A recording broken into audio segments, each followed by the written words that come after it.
Après pas mal de vidéos autour de la guerre d'Onigashima, j'ai décidé de vous proposer une vidéo qui résume un peu mes idées autour des combats qui se dérouleront durant la guerre en cours et d'expliquer bien évidemment pourquoi je vois le déroulement d'Onigashima prendre cette direction et ce que ça apportera au scénario. Mais avant de commencer, je t'invite à laisser le Gomu Gomu no pouce bleu en fin de vidéo si cette dernière t'a plu. Tu peux aussi t'abonner, j'ai remarqué qu'énormément de monde qui appréciait mes vidéos les regardait sans s'abonner, alors je me permets de vous rappeler que l'abonnement est bien évidemment gratuit et que ça m'aide énormément de mon côté. Donc c'est bénéfique pour tout le monde puisque ça vous permettra de savoir quand une vidéo est sortie et ça aide à l'aventure de la chaîne. Merci pour votre bienveillance et maintenant place à la vidéo. Tout d'abord, il faut comprendre qu'on va parler de deux camps grosso modo avec des déclinaisons de ces derniers par rapport aux alliances. En effet, Onigashima est un bourbier énorme plein d'alliances, de trahisons et de masques qui sont tombés ou qui tomberont peut-être encore par la suite de l'arc puisque nous avons une inspiration des théâtres kabuki, théâtre typique japonais pour l'arc Wano Kuni. Mais on va donc globaliser et vulgariser en deux camps, le camp Mugiwara et le camp Kaido pour simplifier la chose car en réalité, flemme de toujours dire Alliance Pirate Ninja Samurai Minx pour le camp Mugiwara et Alliance Kaido Big Mom pour le camp Kaido. Et on commencera par définir chaque camp pour donner une idée de qui est dans chaque camp au moment où je sors cette vidéo et si j'ajoute des personnages dans un camp alors que rien n'a été confirmé, je préciserai bien évidemment qu'il s'agit d'une théorie à ce moment-là. Et bien évidemment, les personnages moins intéressants comme les Yakuza, les Gifters ou les Shinichi ne seront pas cités. On va plutôt aller directement voir les personnages de la gamme supérieure et on commence par le camp de Luffy, dans lequel nous avons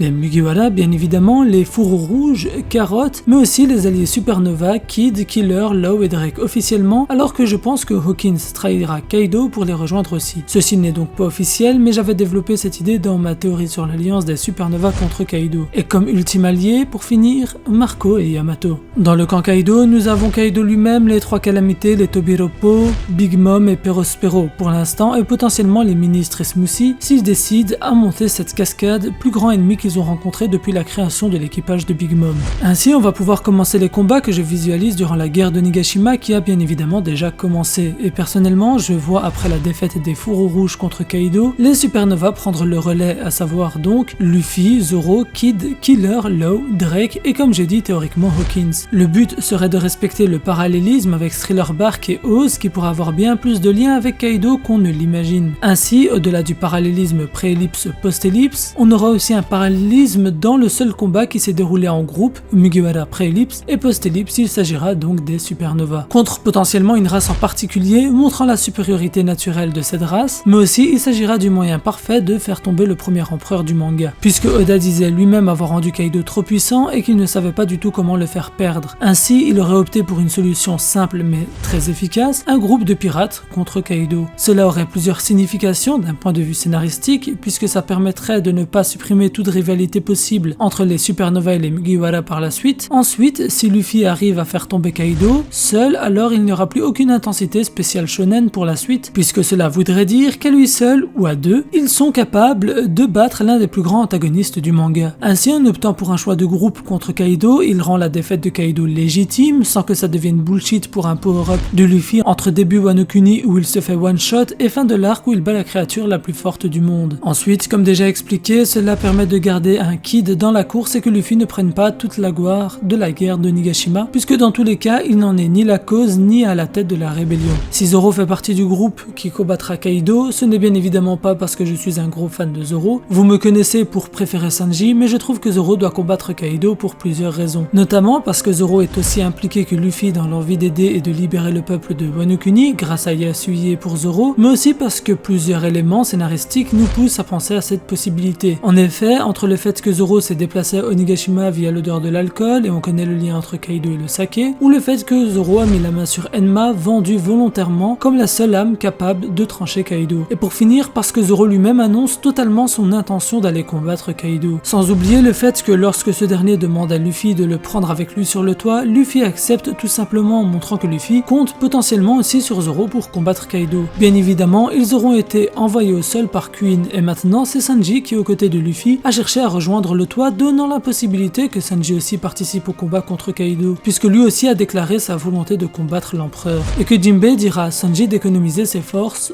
pour la créature la plus forte du monde. Et cela pourrait se faire si on suit l'idée du parallélisme et la symbolique du chiffre 9, puisque les Mugiwara étaient 9 contre Oz, alors que les Supernova sont au compte de 6 si on ne compte pas Hawkins. Avec Hawkins, il seront 7 et non 9, alors qu'on peut voir le parallélisme entre le nombre des fourreaux rouges et les Mugiwara pré-ellipse. Il manque donc 2 personnes pour continuer à garder cette idée de jeu sur le nombre 9. Et je me suis dit pourquoi pas à la place de Sanji de garder 2 fourreaux rouges qui auront encore la force de combattre alors que les autres seront hors service. Et là on peut rapidement imaginer cette chose se réaliser puisque nous savons que Inuarashi et Nekomamushi ont eu droit à leur vengeance contre Jack et que leur Sulong sera donc bientôt épuisée, alors que certains personnages plus secondaires parmi les fourreaux rouges comme Kiku ont déjà pris des gros dégâts, tandis que si on s'intéresse aux 2 premiers vassaux de Oden, on pense alors que ça se complète parfaitement. Kinemon, leader de la révolution des Kozuki, et Denjiro, qui a arboré un nouveau visage dû à sa colère, seraient donc les 2 à rester debout et à combattre Kaido aux côtés des supernovas. Et toujours, notre cher ami Laguardia a proposé une idée très intéressante pour la réunion des supernovas devant Kaido, et cela se fera à travers un room de Law, peut-être pas pour Luffy puisque ce dernier monte déjà, mais Zoro qui est resté au rez-de-chaussée par exemple pourrait donc bénéficier de la room pour arriver rapidement et rejoindre son capitaine. Imaginez la scène, potentiellement pour le chapitre 1000, les supernovas accompagnés de Kinemon et Denjiro, debout pour le round 2 et l'ultime combat face à Kaido. Pour King, même si très peu voient Marco le combattre, je pense qu'il s'agira de ce dernier, notamment parce qu'ils avaient un poste similaire,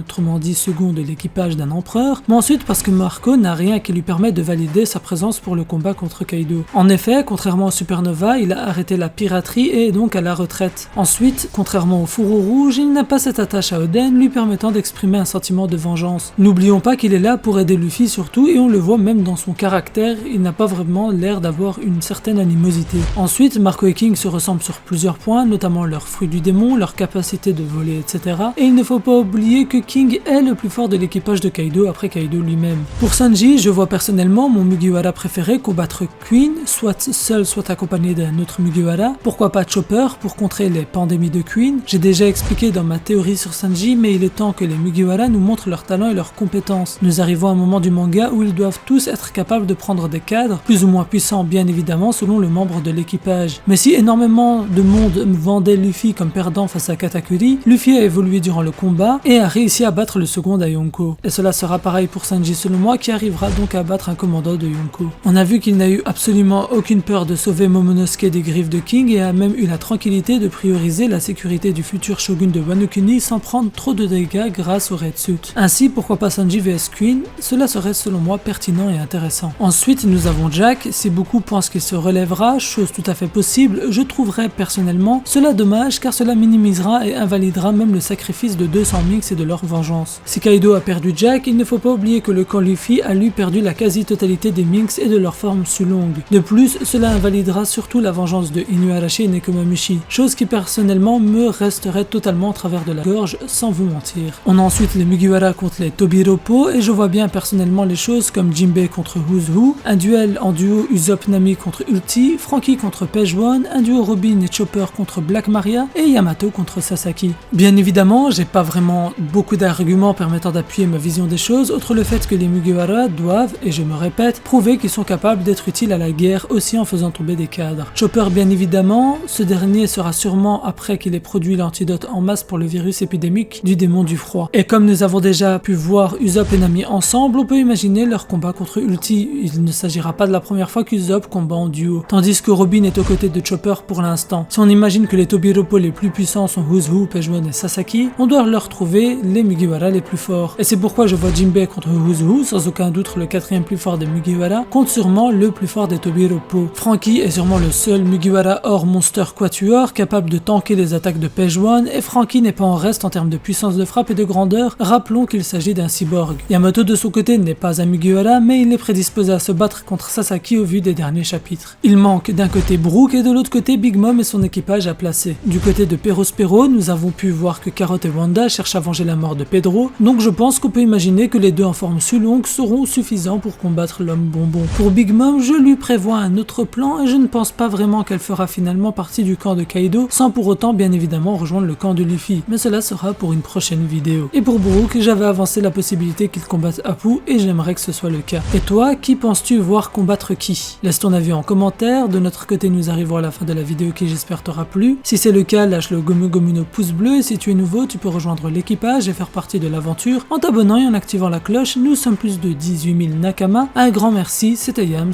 El Psy Konguru.